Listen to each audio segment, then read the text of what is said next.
magnificent men that you saw imitating all the groups that were to follow them in 1966 Christmas. And I was in the audience in this theater. The only white boy within miles.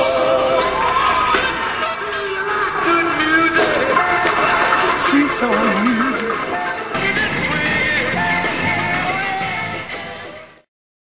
Now you want to give it all up for another guy. Like that, right? All kinds of things were happening at that point in time. The Civil Rights Act was enacted in 1964. Not 1864, 1964, when I was in high school. Now, Mayor Rizzo was the mayor of Philadelphia. Lyndon Johnson was the president.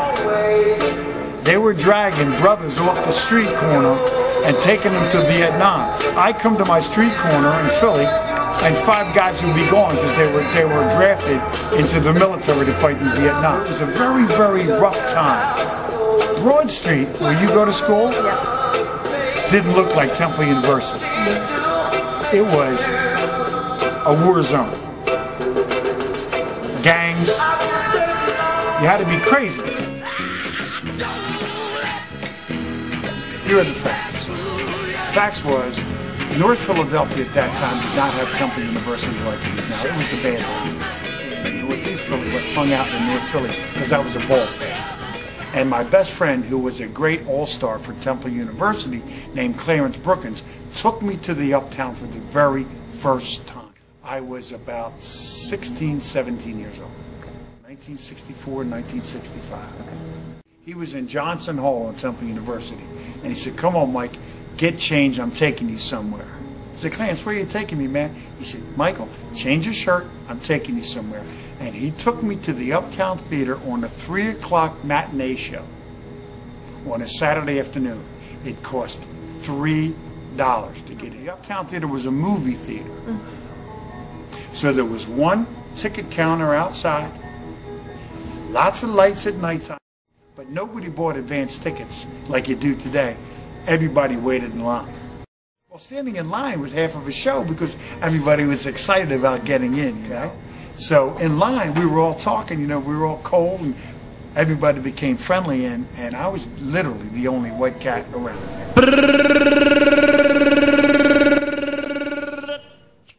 Here's the deal. The Uptown Theater was at Broad and Dolphin in Susquehanna. At the end of Broad and Dolphin in Susquehanna was the Rainbow Twist Bar. And all the brothers were hanging outside at the Twist Bar. So there were times when the line would wrap around from the Uptown and go around the Twist Bar, and all the jitterbugs would hang on the Twist Bar. Okay? Now I'm going to say this to you.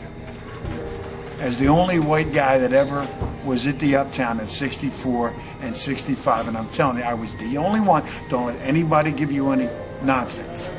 I was never harassed one single time. They all knew me. They used to call me Michael. Here's the Uptown, and there was a place at the corner called Hollywood Processing. Now, Hollywood Processing was a barbershop. And in those days, the brothers used to get their hair processed. The brothers used to say it was fried, dyed, and laid to the side. Don's Do Shop was an advertiser of the Uptown. I used to go down to the Hollywood Processing, all the way down these steps, the only white guy within miles. And I would sit there, and they had a jukebox at the end of the barbershop. You didn't have to put any money in, you could just play songs. And I would play songs and listen to the music before I went up to go into the theater, because I was only 16, 17 years old. But what used to make me so happy was David Ruffin and Paul Williams and Otis and Billy Stewart and Gene Chandler. They would come in to get their hair done before the shows. So I would sit there and there'd be David Ruffin. Now David Ruffin to me was like seeing Michael Jordan. Or seeing Billy Stewart. Billy Stewart, the fat boy, weighed 300, maybe 400 pounds. And he'd come in and get his hair done at Hollywood Processing. And I'd see Billy Stewart. You know, to me that was exciting. Here's the Uptown Theater. When you walked into the Uptown Theater, this is the stage. Now this stage was made in like 1934. It had these red drapes, and along the sides here they had those type sconces that you would see like in an old-time theater. All these seats here were all hardback chairs that would fold up with red cushioned seats. Back here, dear, was a balcony. Okay? And just like a movie theater, but look how ornate it was. It was very, very ornate. Now, when you walked in, the door was open, there was a small lobby, then you would walk into a refreshment stand, like in any movie with the Mike and Ikes and the Milk Duds, right? And you know, there was no popcorn being sold, but they had soda and whatnot. Now, on the Saturday night shows, on the weekend shows, they would have a bar. They would have a bar. But let me say this to you. Never saw anybody overdrink, never saw anybody tipsy, ever.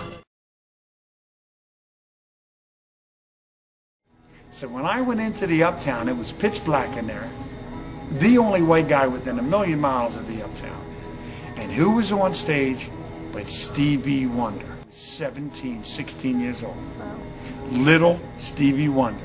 And he was singing, "Everybody say yeah!" He started singing, and he was just a phenom. He was a phenom.